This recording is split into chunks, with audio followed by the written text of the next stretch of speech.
Hello everyone, welcome back to another weekly video from the Wapello County Conservation Board.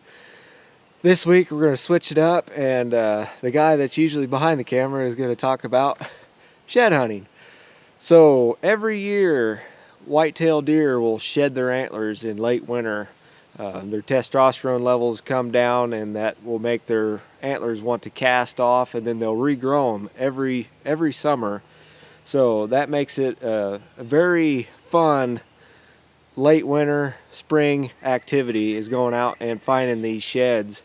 So this week I'm going to kind of talk to you about some tips that I implement when I'm going out and shed hunting. So first I'm going to talk about where I usually look for sheds, and I will try to key in on some of the best winter food sources I can find. And in Iowa, that's usually ag fields and then the brushy areas around those ag fields. But you don't always find them in those places, but that's a good place to start. When deer walk, they do a lot of things that can knock an antler off.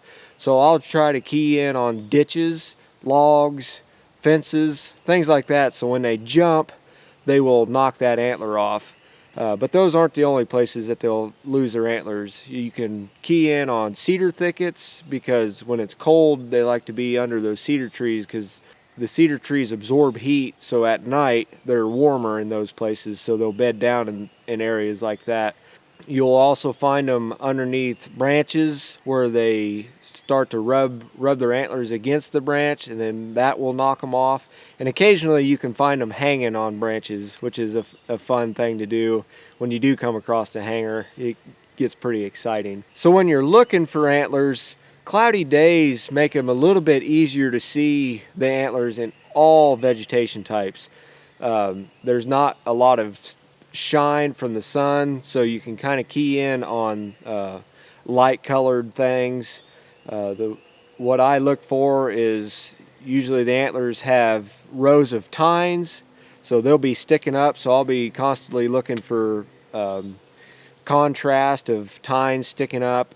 Or if the tines are down, then I'll key in and look for the curve of the beam. So that's what I look for when I'm shed hunting. I'm looking for the tines sticking up and then the curve of the beam. On sunny days, I try to keep the sun to my back. That way it alleviates a lot of the glare when you're looking into the sun. When the sun is at your back, the antlers seem to pop a lot more, because antlers have a lighter color than most of their surroundings.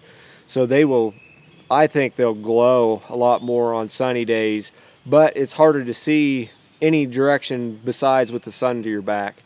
So if it is sunny, try to always walk away from the sun. And as you're walking, I always look behind me too, because there could be an obstruction.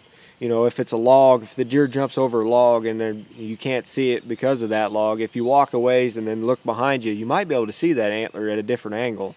So I'm constantly looking behind me, looking from side to side and in front of me. And when I am walking through the timber, I will walk on the shoulder of the hill. Since jumping over objects such as ditches will dislodge the antlers from the deer's head, walking on the shoulder of the hill, I'll be able to look down into the creek bottom and be able to see clear to the top of the ridge. So I'll skirt the shoulder up and down every ridge, looking down in every ditch, and I find a lot of sheds that way. The best part about shed hunting, I think, is just getting outside and going for a nice hike. You've been cooped up all winter long, and it's just a great excuse to get outside when the weather starts turning nice. And it's a great way to get your family out and get your pets out, let them stretch their legs. There's a lot of people that actually train their dogs to find sheds. So get out, go for a hike, and find you some sheds.